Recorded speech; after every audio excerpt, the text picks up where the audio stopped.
नमः।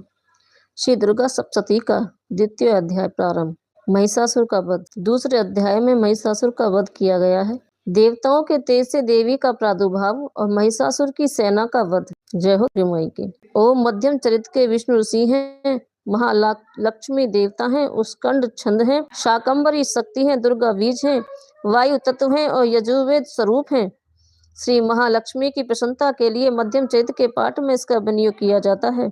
मैं कमल के आसन पर बैठी हुई प्रसन्न मुख वाली महिषासुर मर्दिनी भगवती महालक्ष्मी का भजन करती हूँ, जो अपने हाथों में अक्षमाला, फरसा, गदा, बाण, वज्र, पक्ष, धनुष, कुंडिका, दंड, शक्ति, खड़ग, ढाल, शंख, मधुपात्र, शूल, पास और चक्र धारण करती हैं। ऐसी शेरा वाली माँ के चरणों में प्रणाम करती हूँ। बोलो शेरा वाली मैया की जय।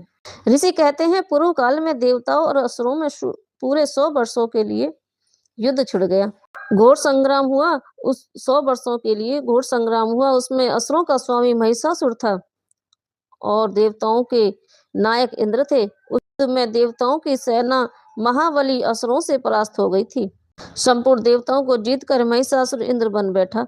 जब प्रजापति देवता प्रजापति ब्रह्मा जी को आगे करके उस स्थान पर गए जहां भगवान शंकर और विष्णु विराजमान थे, देवताओं ने महिषासुर के पराक्रम तथा अपनी पराजय का यथावत वृतांत उन दोनों देवेश्वरों से विस्तार पूर्वक कह सुनाया। वे बोले, भगवान महिषासुर सूर्य, इंद्र, अग्नि, वायु, चंद्रमा, यम, वरुण तथा अन्य देवताओं के भी अधिकार छीनकर स्वयं ही सबका अधिष्ठ दाता बन बैठा। उस दुरात्मा महिष ने समस्त देवताओं को स्वर्ग से निकाल दिया। अब वे मनुष्यों की भांति पृथ्वी पर विचरते रहते हैं। देवताओं की यह सारी करतूत हमने आप लोगों से कह सुनाई है। अब हम आपकी ही शरण में आए हैं, उसके वध का कोई उपाय सोचिए। इस प्रकार देवताओं के वचन सुनकर भगवान विष्णु और शिव ने देवताओं पर बड़ा क्रोध किया। उनकी भौहें तन गई तथा मुंह टेढ़ा हो गया। तब अत्यंत क्रोध में भरे हुए चक्रपाणी श्री विष्णु के मुख से एक महान तेज प्रकट हुआ। इसी प्रकार ब्रह्मा, शंकर तथा इंद्र आदि अन्य देवताओं के शरीर से भी बड़ा भारी तेज निकला। वह सब मिलकर एक हो गया। महान तेज का वह पूज्य जाजल्यमान पर्वत सा जान पड़ा। देवताओं ने देखा, वहां उसकी ज्वालाएं संपूर्ण दिशाओं में व्याप्त हो रही थी। संपूर्ण देवताओं के शरीर से प्रकट हुई तेज की कहीं तुलना नहीं थी। एकत्रित होने पर वह एक नारी के रूप में परिणत हो गया, एक नारी के रूप में बन गया। अपने प्रकाश से तीनों लोकों को प्रकाश देने लगा। अपने प्रकाश से तीनों लोकों में व्याप्त जान पड़ा। भगवान शंकर का जो तेज था, उससे उस देवी का मुख प्रकट हुआ। यमराज के तेज से उसके सिर के बाल निकल आए। श्री विष्णु भगवान के तेज से उसकी भुजाएं उत्पन्न हो गई। चंद्रमा के तेज से दोनों स्तनों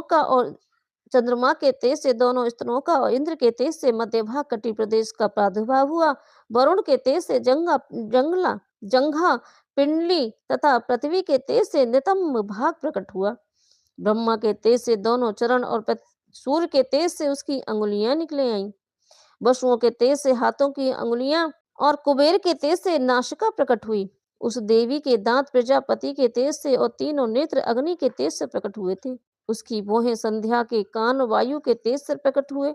इसी प्रकार अन्य देवताओं के तेज से भी उस कल्याणमय देवी का आविर्भाव हुआ। तदंतर समस्त देवताओं के तेज पुंज से प्रकट हुई देवी को देखकर महिषासुर के सताए हुए सब देवता प्रसन्न हुए।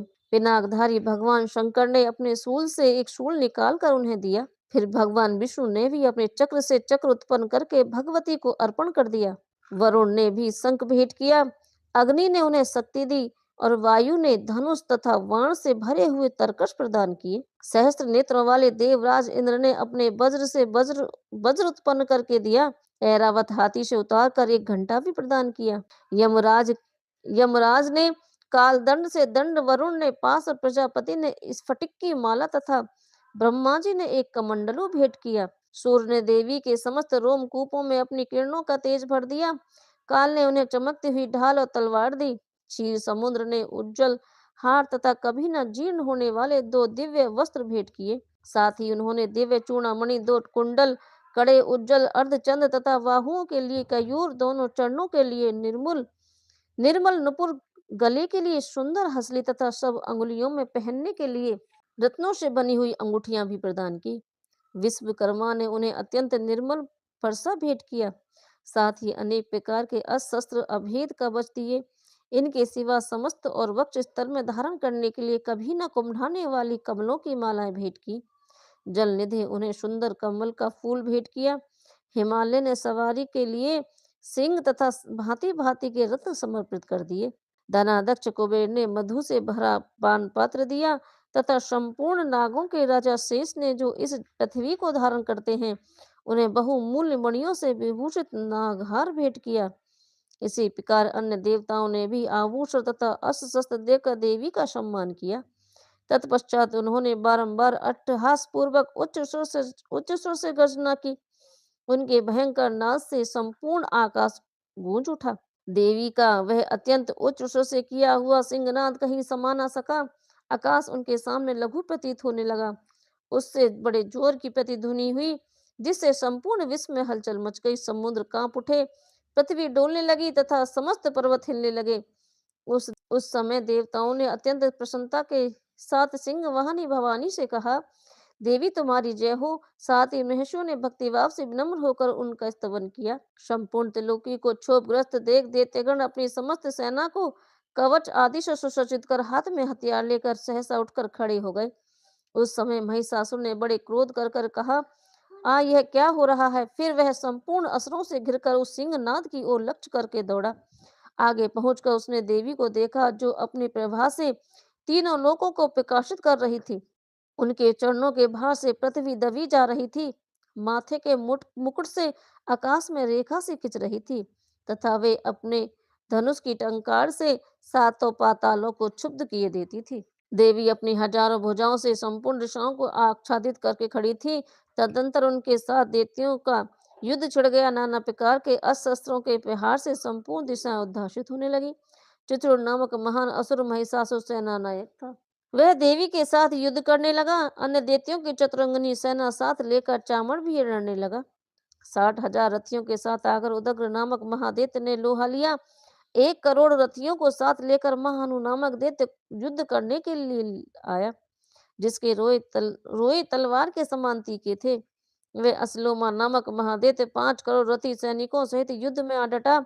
60 लाख रथियों से घिरा हुआ वाशकल नामक दैत्य भी उस युद्ध भूमि में लड़ने लगा। परिवारित नामक राक्षस हाथी पर सवार हो घुड़सवारों के अनेक दलों तथा 1 करोड़ रथियों की सेना लेकर युद्ध करने लगा। विडाल नामक दैत्य 5 अरब रथियों से घिरकर लोहा लेने लगा।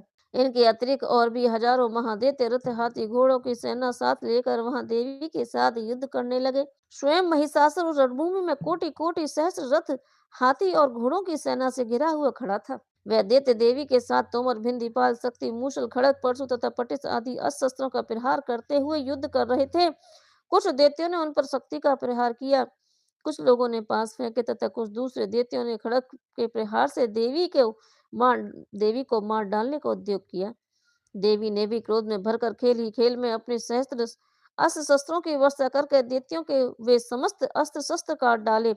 उनके मुख पर परिश्रम का थकावट का रंच मात्र भी चिन्ह नहीं था। देवता और ऋषि इनकी स्तुति करते थे। वे भगवती परमेश्वरी दैत्यों के शरीरों पर अस्त्र शस्त्रों की वर्षा करती रहती। देवी का वाहन सिंह भी क्रोध में भरकर गर्दन के बालों को हिलाता हुआ असुरों की सेना में इस प्रकार विचरने लगा, मानो बनों में दावानल फैल रहा हो। रणभूमि में दैत्यों के साथ युद्ध करती हुई अंबिका देवी ने जितने निश्वास छोड़े, वे सभी तत्काल सैकड़ों हजारों गणों के रूप में प्रकट हो गए। परशु, बिंदीपाल, खड़ग तथा पटिश आदि अस्त्रों द्वारा असुरों का सामना करने लगे। देवी की शक्ति से बढ़े हुए वे गण असुरों का नाश करते हुए नगाड़ा आदि शंख आदि बाजे बजाने लगे। उस संग्राम महोत्सव में कितने ही गण मृदंग बजा रहे थे। तदंतर देवी ने त्रिशूल से, गदा से, शक्ति की वर्षा से, खड़ग आदि से सैकड़ों महादैत्यों का संहार कर डाला। कितनों को घंटे के भयंकर नाद से मूर्छित कर कर मार गिराया। बहुतेरे दैत्यों को पास से बांधकर धरती पर घसीटा। कितने ही दैत्य उनकी तीखी तलवार की मार से 2-2 टुकड़े हो गए। कितने ही गदा की चोट से घायल धरती पर सो गए। कितने ही मूसल की मार से अत्यंत आहत होकर रक्त बमन करने लगे। कुछ दैत्य सूल से छाती फट जाने के कारण पृथ्वी पर ढेर हो गए। उस रणांगण में बाढ़ समूह की वृष्टि से कितने ही असुरों की कमर टूट गई। बाज की तरह झपटने वाले देव पीड़क दैत्यगण अपने प्राणों से हाथ धोने लगे। किन्हीं की बाहें छिन्न भिन्न हो गई, कितनों की गर्दन कट गई, कितने ही दैत्यों के मस्तक कट कट कर गिरने लगे। कुछ लोगों के शरीर मध्य भाग में ही विदीर्ण हो गए, कितने ही महादैत्यों दैत्यों की जांघें कट जाने से पृथ्वी पर गिर पड़े। कितनों को एक ही कितनों को ही देवी ने एक वहां एक पैर और एक नेत्र वाले करके दो दो टुकड़ों में चीर डाला।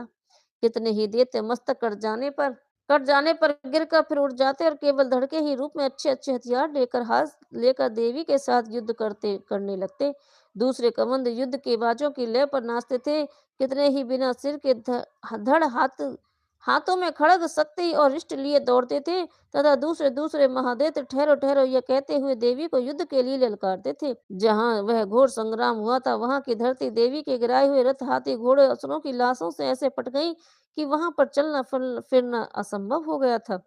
दैत्यों की सेना में हाथी घोड़े तथा असुरों के शरीरों से इतनी अधिक मात्रा में रक्तपान हुआ था कि थोड़ी ही देर में वहां खून की बड़ी बड़ी नदियां बहने लगी।